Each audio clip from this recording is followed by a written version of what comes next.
Tai ar viena kryptimi žiūrime? Pradėsim nuo šitą klausimą. Kaip jūs manot? Ar tėvai normalūs ar ne?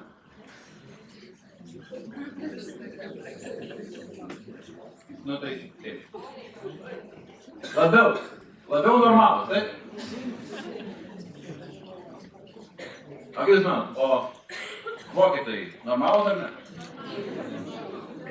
Pagal atsakymus labiau girdžiu, kad labiau normalūs, arba kai kam nelabai. Nu, čia asmeninės patirtis, sunku toje auditorijoje dabar visus klausėti, bet vis tik tai iš bendro tokio fono jaučiu, kad vis tik tai labiau normalūs. O kaip jūs manot? O mokiniai? Mokykloje normalūs ar ne? O tie patys mokiniai namuose? Jūsų vaikai?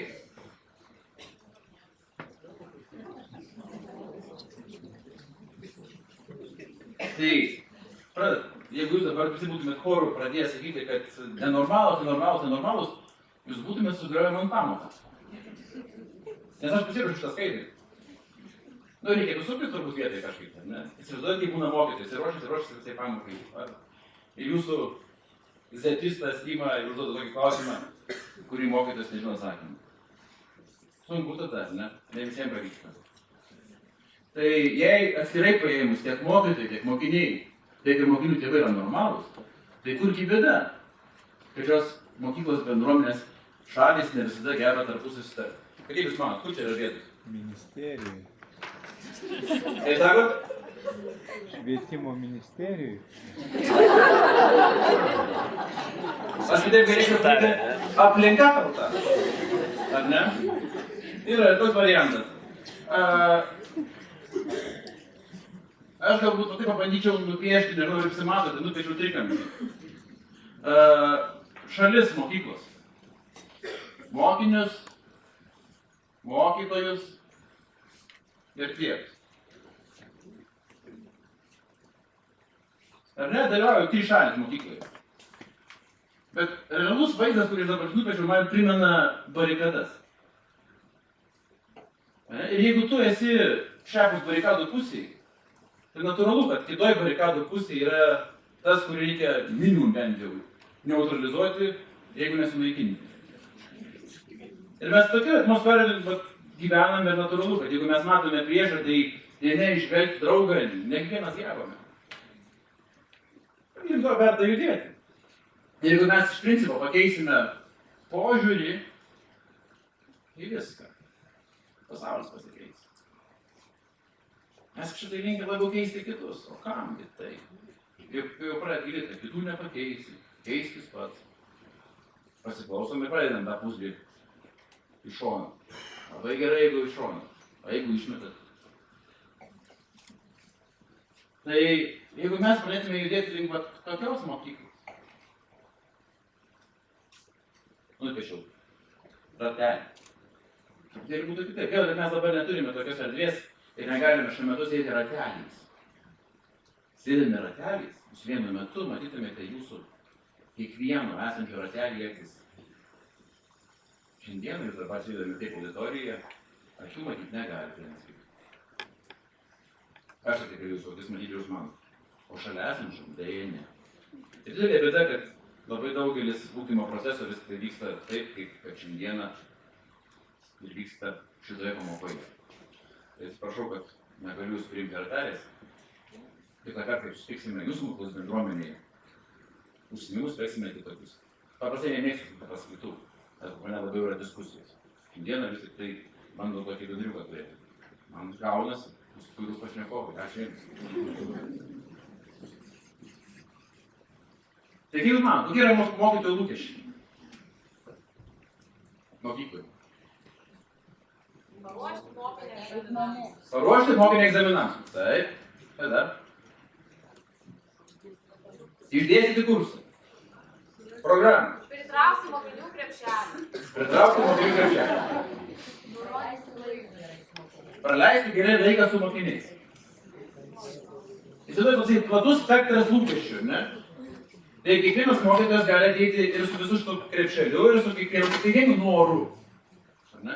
Gerai, jeigu pasisekė mums sutikti tą mokytoją, kuris nori gerai laiką praleisti su mokiniais. O jeigu jis atėjo tik atlyginimą atsimti, tai jau sunkiau, ar ne? Bet jeigu jis atėjo atlyginimą atsimti ir gerai praleisti laiką su mokiniais, tai yra labai gerai. Nes vis tik tai jisai turi valgyti, ar ne? O kokie tėvų lūkesčiai? Kokie jūsų lūkesčiai iš mokyklai?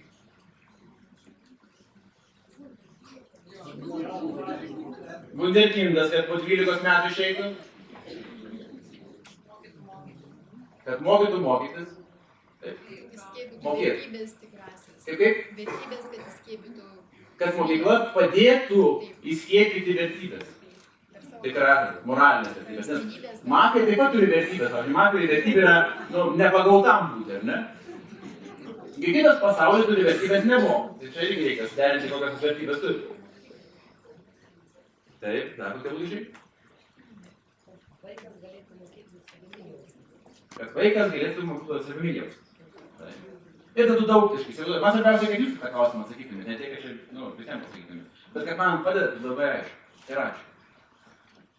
O kokie lūkesčiai pas mokymus? Turime auditorijų mokinių? Pakelkite rankas, kas mokiniai esat? Klausykit, jūs jos...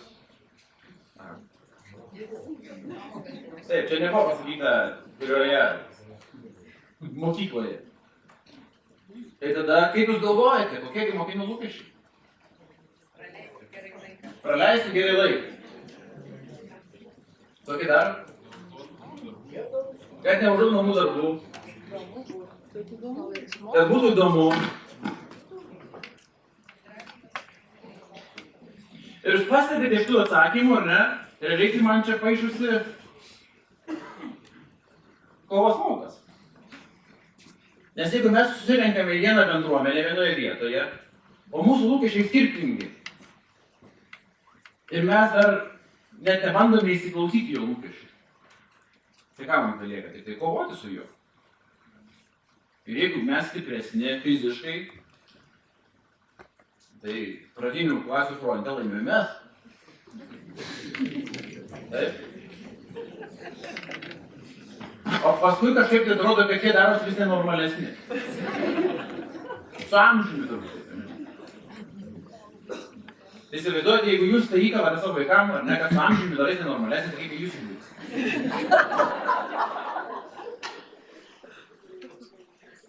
Ir paskui įsivaizduojate, kad turbūt ne barikados esate. Natūralu, tai uždėtų jums reikia vis tik tai, to aktyvesnio klausimas ir įsiklausyti, kokie tie lūkesčiai, bet kaipgi žinosi lūkesčiai, jeigu nepaklausi. Tai jūs dar tokie pažengę tėvai, jūs bent jau žinote, kai kurie atsakėte į klausimą, kokie vaikų lūkesčiai. Ir man atrodo, daugelį atvejų pataikėte. Netgi visus turbūt pataikėte, man taip atrodo, ne? Tai o ką daryti tiem tėvam, kurie nepasikalba su savo vaikais? O jeigu viskas baigėsi, kaip sekėsi mokykloje? Atsakymas būna labai trumpas, vieno žodžio, ar ne?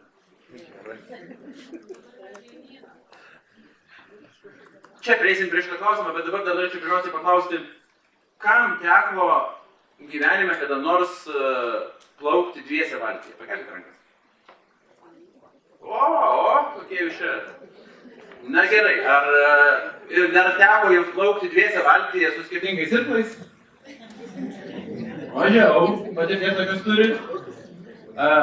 Gal teko plaukti baidare dviese? Jau daugiau kas turi, ne? Tai su savais irklais, ne? Irgi prisimenate. Gal kas prisimenate savo pirmąjį plaukimą? Ar prisimenate pirmą plaukimą, pirmą pusvalandį? Ar prisimenate, kaip jūs maloniai bendravote tarpusavy? Ar prisimenate, jeigu jūs įsiklausite į savo kolegos pasakojimus, kaip reikėtų geriau valdyti šitą įrenginį?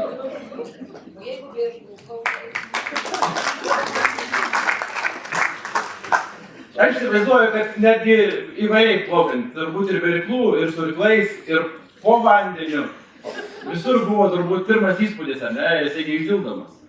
Bandykite pasilyginti, prasme, kaip mes jaučiamės. Realiai, kai mes esame iš tikrųjų ugdymo procese, tai yra mokyklos bendruomenėje, kai esame iš tikrųjų vienoje valtyje.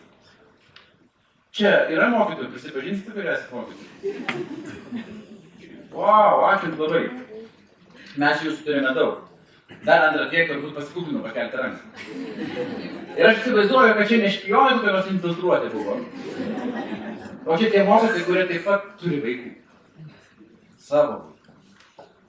Kurie galbūt tai net į pačią mokyklą, o gal specialiai nevedama, kad nekompromituoti mamos. Jau geriau per tą modėjimą sužinoti, kada vaikas netėjo. Tai realiai juk esame vienoje valtyje. Jeigu esame vienoje valtyje, mes pirmą turime sutarti, kur mes plaukiame. Net ir šiaip pasiplaukus į Baltijos jūrą, šiaip savo malonumui, ar ne? Vis tiek grįžti reikia turėti tikslą. Ar ne? Jūs galite be tikslo, kur nors iki Gokvildo salos nuplaukti. Jeigu jums užteks maisto ir viens kito nesuvalgys. Bet jeigu jūs jau sugalvojate vis tik grįžti namus, ar net jūs matysite bent jau minimum 2 švyturius. Šventosios ir Nidos. Ar ne? Tai jūs suprasite, kad čia yra krantas, kaip minimum. Bet jeigu realiai jūs norėtumėte parplaukti į Nidą, tai jums reikėtų žinoti, kokiu dažnumu mirksi Nidos švyturys. Jie mirksi skirtingai beje. Kitaip jūrininkai net skirtingas dažnis. Tai prieš išplaukiant reikia sužinoti, koks yra tas dažnis. Tai jeigu jūs nežinote, koks yra dažnis, jūs galite neįčia plaukdami į Nidą atsidurti šventojai. Tai labai svarbus momentas, kad jūs vis tik tai gyvenime, ar ne, šitoje vietoje, bet kur, jeigu mes kalbame apie mokyklą, vis tik tai susitartumėte su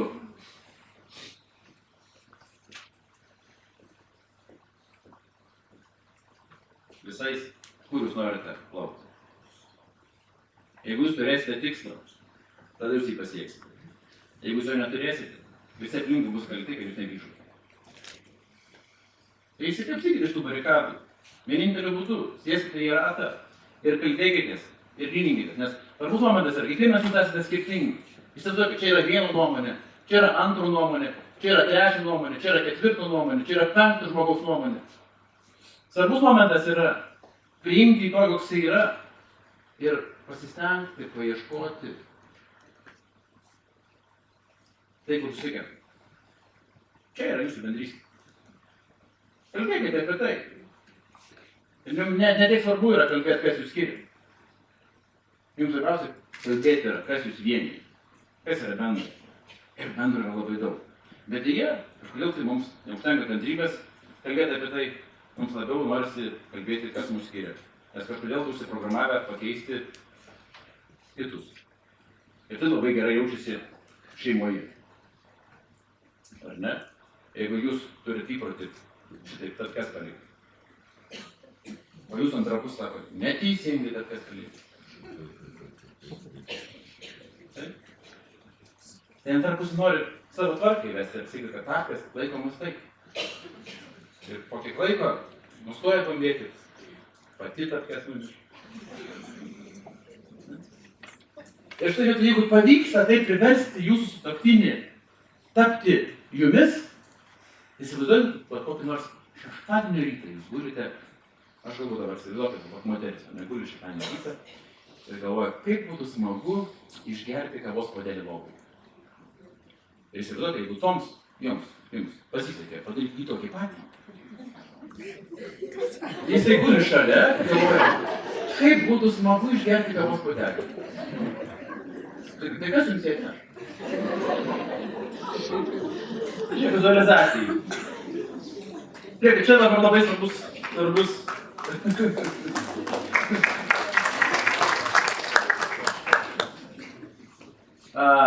Įsivaizduokime, darną kuriantis tikrovės modelis. Tai taip įsivaizduojame žmogų.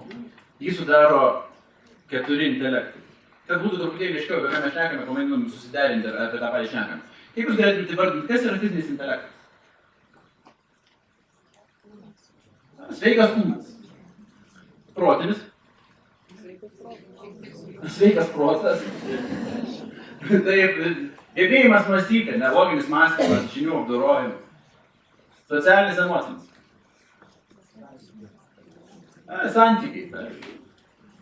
Kaip būtumėt dvasinį? Harmonija, kaip dar? Taip, čia yra tos pačios vertybės, kur apie tu šnekėjom. Moralinės vertybės. Ne pavogti, o moralinės vertybės.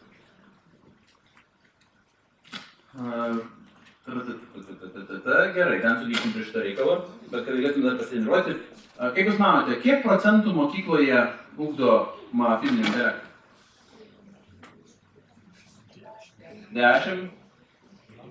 Jums reikės surinkti visų 100%, tai Jūs tik savo galite vykdyti. Kiek? 10 variantas? 20, 40? Man, kokie mes skirtingi, dabar sakyčiau, neteisingas atsakymas 10. Tai kaip atrodytų, Jūs galvojate 40. Nes Jūsų aplinkoje tokia patirtis. Jūs sporto mokykloje mokinate, aš natūralu. Ne toje mokykloje, kur kamaliuką numeta kūno kultūros mokytis, ar ne pas tėvus gerai. Protas intelektą. Kiek procentų ugdo protas intelektą? 80. 50. 70. Nu, prisiminkit savo atsakymus. Socialinis emocinis, kiek mokykla ugdo? Čia kalbu apie tyčią, o ne netyčią. 5, 10, 20, 10. Dvasinis. Neliko kažkam. 50 kažkas duotų. 10. 0. Turite įvairių atsakymų, ne? Prisiminkite juos dabar ir keliaujame tolyn. Viršaus dabar neskaitykite, atspėkite, iš kur šita citata. Mažom raidėm. Strategija. Įstatymai. Čia yra teisingas atsakymas 10. Švietimo įstatymas. Švietimo įstatymo tikslai. 3 straipsnis. Visas dokumentas yra surėdytas pirmiausia nuo tikslų. Mes visą gyvenimą, ar ne, turime. Jeigu mes norime grįžti, ar ne, į namus, švyturys tai yra mūsų tikslas grįžti. Tai švietimo įstatymo tikslai yra, kaip mes turime surėdyti švietimo įstatymą ir toliau visus poįstatyminius aktus, įsakymus, nutarimus turime daryti taip, atsižvelgdami į švietimo įstatymo tikslus. Kokie yra švietimo įstatymo tikslai? Aš šiek tiek paryškinau tik keletą dabar. Išugdyti kiekvienam asmeniui vertybinės orientacijas, leidžiančiam tapti dorų, siekiančių žinių, savarankiškų, atsakingų, patriotiškai nusiteikusių žmogumi, išlavinti dabartiniam gyvenimui svarbius ekonominius gebėjimus ir panašiai. Tai leisite namuose paskaityti plačiau ir pasigilinti, bet vien tik pirmieji sakiniai rodo, čia sutrumpinome šitą tekstą iki tiek sudėjome, rodo tai, kad aš spėčiau pagal jūsų atsakymus, ką daugelis atsakėte, kad orientacija yra va čia. Taip? Fokusas yra čia. Kada savo paskaitų metu tiek mokytojų klausiu, tiek tėvų klausiu, kokį jūs įsivaizduojate vaiką, kai jam bus 33, aš nežinau, jie prisiskaitė už švietimo įstatymo. Aš švietimo įstatymo kūrėjai prieš tai paklausiu, tai kokį jūs įsivaizduojate vaiką, bet jų nuomonė sutampa. Vat tokį. Bet realiai, kada mes nueiname į mokyklą, iš jūsų atsakymą aš matau, kad fokusas yra čia. Teisingai? Dėl to aš ir teigiu, mokomės ne to, ko siekiame. Tai jeigu mes norime nuplaukti ne ten, kur norime nuplaukti, bet tada gausiai, kad mes natūraliai išprovokuojame vienas kitą didį barikadas. Ir čia šitoj vietoj jūsų zetukai yra patys nuostabiausi pasaulyje. Bet kada jūs bandote juos išmokyti vaikščioti ant rankų, nes kažkas tai matė cirke, kad yra žmonių, kurie gebėjo 5 minutės vaikščioti. Ir tada sako, mūsų mokyklose visi vaikščioti ant rankų. Nu tai tada sunku iš tikrųjų, jisai pavargsta vaikščioti ant rankų, grįžta namo rankas, nuskaudusi. Jūs sako, tai dabar dar indų plauti. Dulkės valyti, ką jis visas išsunktas padaryti. Tai, kaip jūs manot, ar juntamas mokyklose žinių perteklius? Ar juntama gebėjimų panaudoti žinias stoka? Ar vaikai ugdymo procese jaučiasi prievartaujami? Ar vaikai jaučiasi per daug ribojami? Ar vaikams suteikiamas mokymosi stilius atitinkantis jų prigimtį? Ar mokykloje skleidžiami vaiko talentai? Čia lentelė, kurią Žadas Piličiauskas buvo padaręs prieš keletą metų. Tai dalis informacijos yra pasenusi šiek tiek ir Lietuvoje pasikeitė keliais vienetais pamokų skaičius. Dabar beje irgi ketinama truputėlį pastumti tą pamokų skaičius, truputėlį gal nepavyks padidėti, o gal ir pavyks į kokybę perėti. Tai labai įdomus dalykas gaunasi, kada mes žiūrim šią statistiką, mes matome, kad Lietuva tikrai investuoja didelius pinigus į švietimą. Nu šitiek investuoti, ne? Kadangi šalia, tarkim, kokie nors Suomiai irgi investuoja didelius pinigus, bet jie kažkaip kitaip investuoja, nei kiek jau į kokybę. Tai gal čia mums reikia pažiūrėti, kad ne visą laiką daugiau yra daugiau. Ir truputėlį eiti labiau į turinį. Tai štai, jeigu mes kalbėtume apie prailgintą mokymosi laiką, tai man būtų patogu, nereikėtų rūpintis, ar ne? Tuo metu valstybė rūpintis tais vaikais. Klausimas, kokias jie patys ten gautų. Jeigu ten jie keliautų į miškus, ieškotų skruzdėlynų ir kaip ten skruzdėlynė gyvena ir kokias ten cheminės medžiagas įskirėtų metu, kokie statybos elementai panaudojami, paskaičiuotų geometrinius visokius parametrus iš skruzdėlynų, tada visi kitai reikalai gal būtų visai natūralesni. Bet deja, šiandieną apie tai mes negyvintų kažkaip. Tai žiūrėkit, Lietuvos forumo yra toks įsiūlymas apie išlys, jeigu mes kalbame, ne? Drastiškas esamas žinias mažinti 50%. Galbūt ne visi su manim sutiksite ir nepretenduoju. Pasimkite puslius savo, jeigu norėsite pasimokoti vėliau, galbūt jie tiks. Keisti egzaminų paskirti tvarką nuo žinių link gebėjimo charakterį.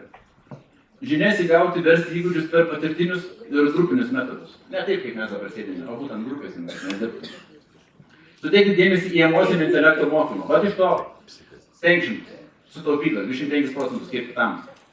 Moksleivius nardinti į gyvenimą, praktiniai projektai už mokyklos ribų. Irgi iš to sutaupyto laiko. Autoritetingas, kompetentingas vadovas. Čia pačiai prasme visą gali būti. Ir mokyklos vadovas, ir klasės, ir pamokos, ir šeimos. Jūs esate šeimos vadovai. Turi būti įkvepiantis, pavyzdys. Viengubas standartas, talentų atskleidimas, asmeninės pažangos skatinimas, santykių deformalizavimas, kito žmogaus priėmimas, buvimas savimi. Mokymas ir prasmės matymas. Mokys turi būti įdomu ir prasminga. Čia gali dar kitų pasiūlymų. Daugelio įkimba aš dabar viengubas standartas. A kas tai yra? Ar ne? Tai galiu trumpam paaiškinti. Įsivaizduokite situaciją ir neatsakinėkite tik tai klausimus. Savo, pramastykite. Situacija yra tokia. Jūs pasikvietėte draugus išgerti kavos ar arbatos savo namus. Vartate nuotraukų albumą ir tuo metu jūsų draugas užkliudo puodelės į pirštą. Jūsų reakcija. Prisiminkit gal tai buvo kada nors, ar ne? Įsivaizduokit, kaip būtų. Dabar situacija, jūs kartu žiūrite nuotraukas, geriate kavą arbatą, šalia vaikas nuobodžiauja, meta kamuoliuką jums, nepagaunate į puodelį, išvirto ant tų pačių nuotraukų. Jūsų reakcija. Ir jeigu jūs reaguojate vienodai, vadinasi, jūs vadovaujate viengubų standartų. Jeigu ne vienodai, ne vienodai. Jeigu atvažiuote kaimynus, matėte, jos taip besielgiančius, tai pasakykite, kad jie vadovaujasi ne vienodai standartų. O jeigu atvažiuote save, tai žinot, ką daryti. Tai kokie tolimesni žingsniai kiltų, ne? Klausimą, viską pasinagrinėjame, ne? Tai vat, galime padėti vaikams kurti laimingą gyvenimą, dviem kariais, keisdami save ir asmeninį požiūrį į vaiką, skirdami laiko jo pažinimui, jo svajonėms, jo saviraiškai, jo visapusiškai brandui, charizmatiniai, susiję intelektas, protinį, fizinį, emocinį ir dvasinį. Keisdami išorės sąlygas, kuriuose vaikas auga, mokosi ir kuria savo ateitį. Jūs esate galingi, tik tai kartais save nugalinate. Korčiakas, įžymus Lenkijos pedagogas, kuris kartu su vaikais konclageryje suteikė. Nors jam buvo galimybė nevažiuoti traukinį. Bet dėja, tie, kurie sudino į traukinį, neleido kartu išeiti vaikams. Išvažiavo kartu į konclagerį. Jis sakė, kad mes nepergyvenkime dėl to, ko mes negalime padaryti dėl savo vaikų. Bet mes pergyvenkime dėl to, ką galime padaryti, bet nedarome. Kokiams patarimai? Leiskite vaikui būti savimi ir atrasti savo kelią. Pastebėkite vaiko individualumą, tapatybę, unikalumą. Padėkite jam atrasti tai, ką jis mėgsta. Kas įkvėpia, kas jis stiprina. Mokykės patylėti, klausti, įsiklausyti, suprasti savo vaiką. Stiprinkite savo charakterį ir emocinę brandą. Prisiminkite, kad žmogus negali duoti kitiems to, ko jis neturi. Supraskite ir mylėkite vaiką, jei norite, kad jis būtų geresnis. Pasinaudokite savo savivoką, vaizduotę, sąžinę ir laisvą valią. Jei norite pakeisti savo įsitikinimus. Ir kas pasižiūrėkite viena kryptimi? Kurkime tėvų, vaikų ir mokytojų partnerystės modelį, kuris leistų visiems pasijusti reikalingiems, mylimiems ir laimingesniems. Pristeikime prie tokios mokyklos kūrimo, kurioje malonu mokytis ir dirbti. Kurioje penktadienio popietė yra pati košmariškiausia popietė. Dėl to, kad iki pirmadienio ryto dar labai toli. Ir tie mokytojai, kurie sako, o Dieve, tu mano, kaip man dabar išlaukti pirmadienio ryto, kad vėl galėsiu mokytojų kambaryje apkabinti savo kolegę, su kuria galėsime pasišnekėti ir apie triuką, kuri taip fainai paaugo per šitą savaitgalį. Tas Petriukas sako, o Dieve, kaip man išlaukti pirmadienio ryto, kada vėl galėsiu tik savo mylimą mokytoją, kada galėsiu papasakoti, kokį eksperimentą atlikau su skruzdėlynu. Gerai. Tai va, tokią mokyklą, jeigu mes sukursime, o tikrai tokių mokyklų yra. Ir kas dar turite kur sužymėti, arba įsirašyti savo kietą į viską informaciją, tai dar vieną adresą prisiminkite. Nacionalinės mokyklų vertinimo agentūra, NMVA, LT, vadai. Bet ieškokite vieno tokio dalyko, geros mokyklos koncepcija. Galite tiesiog geros mokyklos koncepciją susivesti. Ten išgryninta iš tikrųjų, kokia ta geroji mokykla galėtų būti, bet ten nėra pasakyta, kokia jinai.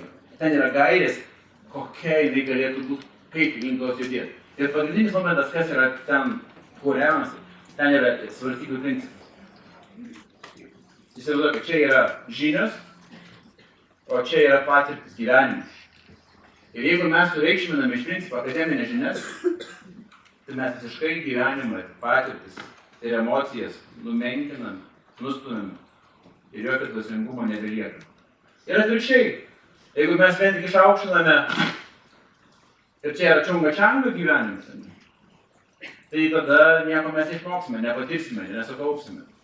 Tai kad viskas yra svarstybių principas, kas tokia kaina. Ir prieš tai, kad kurį mes matėme modelį, mes matėme, kad tai yra toks vaizdas, bent jau man taip sudaro.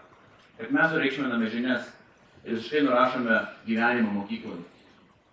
Visiškai nurašome patirtis, kurias mes patirsime.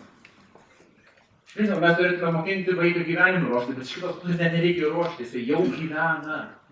Mums reikia jam netrukdyti. Pat ir viskas. Viskas, mėlyjei. Patirčių dalinimasis pasibaigė. Ačiū Jums labai, kad buvote tokie kantrūs. Atleiskite, jeigu kur nors pavyzdžiui, pataikiau ne į kaimyną, o Jūs. Neturėjau tokio nusiteikimo, nerinkau jokios medžiagos prieš tai apie Jūs kiekvieną, nors Jums ir buvo privaloma registracija, bet manęs jie nesupažindino. Taip, kad viskas, kas buvo panaudota, nebuvo skirta būti. Bet ne tam, kad būtų prieš Jūs, o tam, kad būtų Jūs. Jeigu ką nors gero įsinešite, ne? Jeigu vis tik tai prisimenėte tos puslus, kurie buvo išmėtyti, tai dažnai, kur galite surinkti, veikite, veikite. Ačiū Jums visiems, kad esate nuostabūs.